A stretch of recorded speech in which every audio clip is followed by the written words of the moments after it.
गणपती बाप्पा मोरया पुढच्या वर्षी लवकर याच्या जयघोषात पारंपरिक वाद्यांच्या गजराच्या निनादात श्री गणपती पंचायतांच्या संस्थांच्या गणरायाला शाही मिरवणुकीने सरकारी घाटावर निरोप देण्यात आलाय।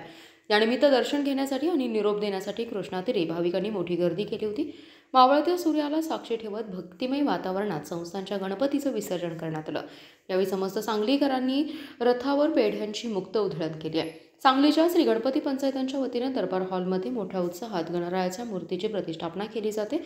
यानिमित्त 5 दिवस विविध कार्यक्रमांचं आयोजन केलं जातं, त्यामुळे भाविकांची गर्दी होत असते। या गणरायाच्या मूर्तीचं 5व्या दिवशी विसर्जन केलं जातं। रविवारी 5व्या दिवशी दुपारी 3 वाजता युवराज आदित्यराजे पटवर्धन यांच्या हस्ते गणरायाची आरती करण्यात आली। यावेळी विजयसिंहराजे पटवर्धन, राजलक्ष्मी पटवर्धन, पौर्णिमाराजे पटवर्धन, जिल्हाधिकारी अशोक काकडे, पोलीस अधीक्षक संदीप घुगे, व्यवस्थापक जयदीप अभ्यंकर आदी सर्व उपस्थित होते। सजवलेल्या रथात विराजमान झाल्यानंतर बाप्पांचा रथ राजवाडा चौकामध्ये आल्यानंतर चोहोबाजूने रथावर फुलांचा आणि पेढ्यांचा वर्षाव करण्यात आलाय। मिरवणुकीच्या अग्रस्थानी घोडेस्वार, भालदार, चोपदार, नाथ प्रतिष्ठानचे ढोल ताशा, ध्वजपथक, कन्या महाविद्यालयाचे लेझिम पथक, हलगी पथक, सनई चौघडा यांसारखं गंधर्व बँड सहभागी झाला। राजवाडा चौक, पटेल चौक मार्गे गणपती पेठेतून ही मिरवणूक टिळक चौकामार्गे सरकारी घाटाकडे शाही लव्याजाम्यासह आली। यावेळी गणरायाला निरोप देण्यासाठी लाखो सांगलीकरांच्या उपस्थितीने घाट फुलून गेला। विद्युत रोषणाई आणि फटाक्यांची आतिषबाजी करण्यात आली। मावळत्या सूर्याला साक्षी ठेवून गणपती बाप्पा मोरया पुढच्या वर्षी लवकर या अशा जयघोषात गणरायाची मूर्ती सजवलेल्या होडीतून आंबी परिवाराने कृष्णा नदीच्या पात्रात मध्यावर नेऊन विधिवत विसर्जन केलं। येत्या वर्षभरात खानापूर मतदारसंघातील सगळे नेते एकत्र यावेत असा संकल्प मी विट्याच्या राजाच्या चरणी केलाय। आता या मतदारसंघात काही शिल्लकच उरलेत। मला कोणीतरी सांगितलं हा बाप्पा पावतो, त्यामुळे मी अशी प्रार्थना केली की आमच्यासोबत जे आहेत त्या सगळ्यांची मनं जुळावीत, ते सगळे एकाच दिशेने काम करावेत, कारण 1+1 2 झाले तर या मतदारसंघाचा खूपच विकास होईल असे प्रतिपादन पालकमंत्री चंद्रकांतदादा पाटील यांनी केले। विट्याच्या राजा सार्वजनिक गणेशोत्सव मंडळाच्या आरतीसाठी पालकमंत्री चंद्रकांतदादा पाटील आले होते। यावेळी मंडळाचे अध्यक्ष अमोल बाबर, आमदार सुहास बाबर, तानाजीराव पाटील, पप्पूदाजी कदम यांची प्रमुख उपस्थिती होती। आरती झाल्यानंतर पालकमंत्री चंद्रकांतदादा पाटील यांनी पत्रकारांशी संवाद साधला। यावेळी बोलताना ते म्हणाले, खानापूर मतदारसंघात भाजप अंतर्गतच खुर्द आणि बुद्रुक असा प्रकार सुरू झाला। असं म्हणताच मंत्री पाटील म्हणाले, जसं एका घरात सर्वांचे एकमेकांशी पटतेच असं नसतं, कारण ती जिवंत माणसं असतात, तसेच पक्षातही असतं, अर्थात ते विकोपाला जाऊ नयेत यासाठी मोठ्या माणसांनी प्रयत्न करायचे असतात। यावर पण ते सगळे जेवायच्या ताटावर एकत्र येतील ना असं विचारताच येत्या वर्षभरात खानापूर मतदारसंघातील बाबर म्हणजे आमचा सुहास, आमचे गोपीचंद पडळकर, त्यांचे बंधू ब्रह्मदेव पडळकर, इकडे वैभव पाटील, तिकडे देशमुख असे सगळे एकत्र यावेत असा संकल्प मी विट्याच्या चरणी केलाय। मग इकडे कोणी विरोधकच राहत नाहीत, बघूया काय होतं असं वक्तव्य त्यांनी केलंय। गणपती पाठोपाठ आज 5व्या दिवशी गौराईचं आगमन झालंय। वाजत गाजत सुवासिनी महिलांनी गौराईचं स्वागत केलं। यावेळी गौराईच्या आगमनाने भारावून गेल्या सुवासिनींनी पारंपरिक वेशभूषेत कृष्णाच्या पात्रामधून गौराईचं स्वागत केलंय। गौरी हा सुहासिनी महिलांचा आवडता क्षण असतो, त्यामुळे गौराईच्या आगमनाची क्षणाची महिला आतुरतेने वाट पाहत असतात। गणपती देवाची प्रतिष्ठापना केल्यानंतर 3ऱ्या किंवा 4थ्या दिवशी गौराईचं आगमन होतं। त्या पद्धतीने आज 5व्या दिवशी गौरी आगमन झालंय।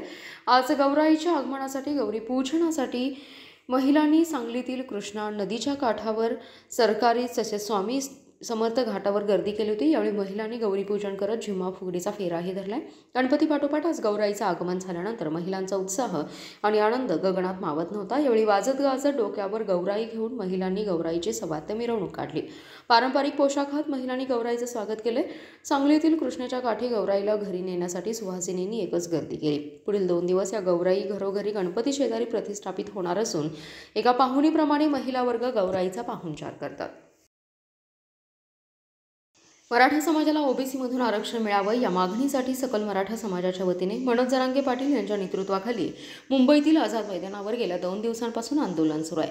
या आंदोलनाच्या पार्श्वभूमीवर मराठा आंदोलकांचे हाल होऊ नये यासाठी सांगली जिल्ह्यातील मराठा बांधव मदतीसाठी धावलेत।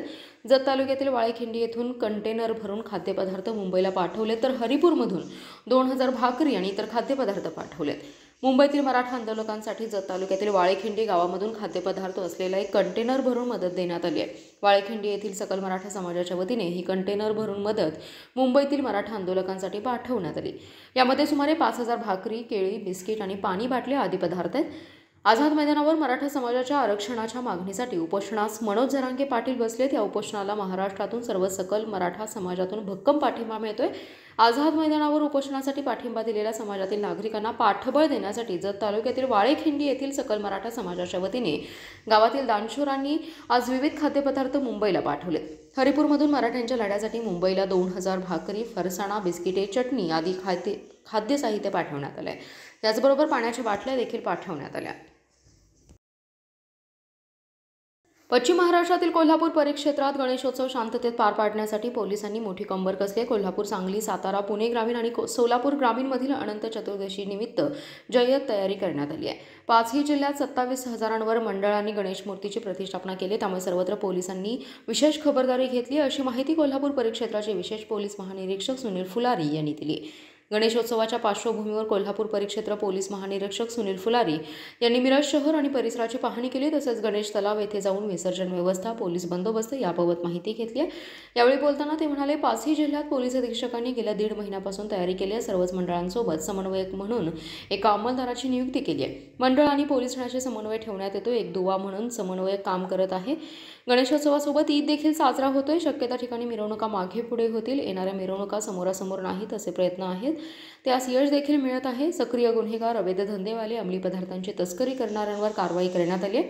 संघटित गुन्हेगारांवर कारवाई करण्यात येते आहे। आवाजाच्या मर्यादेचं पालन करावं, तसेच कुठेही प्रतिबंध कारवाई केली आहे, तसेच छापे मारण्यात येत आहेत। शांततेत गणेशोत्सव साजरा करण्यासाठी पोलीस प्रशासनाला सर्वच मंडळांनी सहकार्य करावं असं आवाहन विशेष पोलीस महानिरीक्षक सुनील फुलारी यांनी यावेळी केले। अंकली मार्गे कोल्हापूरला जाताना पुलावर कॉल हल्ल्यामुळे थांबले असताना पत्नी अनिता अरविंद हजारे यांनी पतीकडे मोबाईल देत नदीत उडी ठोकली। पती अरविंद यांनी आरडाओरडा केला, परंतु पाण्याला प्रवाह असल्यामुळे पत्नी वाहून गेली। शनिवारी दुपारी 3:30च्या सुमारास हा प्रकार घडला। सांगलीतील स्पेशल रेस्क्यू टीमला सायंकाळी 4 वाजता अनिता हजारे यांचा मृतदेह अंकली पुलापासून काही अंतरावर सापडलाय। अग्रंधुळगाव येथील हजारे दाम्पत्य शनिवारी दुपारी काही कारणानिमित्त कोल्हापूरकडे निघाले होते। अंकली येथील कृष्णा नदीच्या पुलावर आल्यानंतर हजारे यांच्या मोबाईलवर कॉल आला, त्यामुळे त्यांनी गाडी थांबवली। मोबाईलवर बोलणं झाल्यानंतर अनिता यांनी पती अरविंद यांच्या हातात मोबाईल देत अचानक पुलाच्या कठड्यावरून नदीत उडी ठोकली। अरविंद यांनी सावध होऊन आरडाओरडा केला, तोपर्यंत पाण्यात पडलेल्या अनिता या प्रवाहाला वेग असल्यामुळे पुढे वाहून गेल्या। आरडाओरडा केल्यानंतर पुलावरून जाणारे वाहनधारक थांबले, त्यामुळे गर्दी झाली। पतीच्या डोळ्यात देखत पत्नीने उडी टाकल्याचं समजताच अनेकांना आश्चर्य वाटलं। सांगली ग्रामीण व जयसिंगपूर पोलिसांना माहिती मिळताच त्यांनी पुलावर येऊन गर्दी हटवली। सांगलीतील स्पेशल रेस्क्यू फोर्सला तात्काळ पाचारण केलं। पथकातील कैलास वडर आणि कार्यकर्ते यांनी पाण्यात बोट उतरवून शोधकार्य सुरू केलं। सायंकाळी उशिरापर्यंत अनिता या सापडल्या नाही, त्यामुळे रविवारी पुन्हा शोधकार्य सुरू केले। सायंकाळी 4 वाजण्याच्या सुमारास अंकली पुलापासून काही अंतरावर अनिता हजारे यांचा मृतदेह आढळला। मृतदेह शवविच्छेदन करण्यासाठी सांगली येथील शासकीय रुग्णालयात दाखल करण्यात आला आहे। विटा शहरापासून काही अंतरावर विटा साळशिंगे रस्त्यावर असणाऱ्या करंज ओढ्याजवळ इनोव्हा गाडीचा भीषण अपघात होऊन मोठी दुर्घटना घडली आहे। इनोव्हा गाडीचा ताबा सुटून गाडी रस्त्यावरून खाली जाऊन पलट्या खाल्ल्याने या गाडीतील इंद्रजित विजय गोतपागर यांचा जागीच मृत्यू झालाय, तर सुशांत महेंद्र कांबळे हा तरुण गंभीर जखमी झालाय। संबंधित इनोव्हा गाडी विट्यातील रोहित वायदंडे यांची असल्याची माहिती समोर येते। साळशिंगे येथील सुशांत कांबळे आणि इंद्रजित गोतपागर हे 2 युवक कामानिमित्त इनोव्हा गाडीमधून साळशिंगेकडून विट्याकडे येत होते। त्यावेळी करंज ओढ्याजवळ असणाऱ्या वळणावर इनोव्हा गाडी आल्यानंतर चालकाचा गाडीवरील ताबा सुटल्याने इनोव्हा गाडी रस्त्यावरून खाली उतरली। यावेळी या गाडीने अनेक पलट्या घेतल्याचे देखील घटनास्थळावरून सांगण्यात येते। या भीषण अपघातात इंद्रजित गोतपागर हा तरुण जागीच ठार झाला असून सुशांत कांबळे हा जखमी झालाय। या अपघातानंतर दोन्ही तरुण इनोव्हा गाडीतून बाहेर फेकले गेल्याचं घटनास्थळावरून सांगण्यात येते। हा अपघात इतका भीषण होता की अपघातातील इनोव्हा गाडीचा चक्काचूर झालाय। या अपघातानंतर जखमी सुशांत कांबळे याला तातडीने ग्रामीण रुग्णालयात हलवण्यात आलं, परंतु सुशांत गंभीर जखमी असल्याने त्याला पुढील उपचारासाठी सांगली येथील रुग्णालयात हलवण्यात आले। तर मृत इंद्रजित गोतपागर याचा मृतदेह शवविच्छेदनासाठी ग्रामीण रुग्णालयात पाठवण्यात आलाय।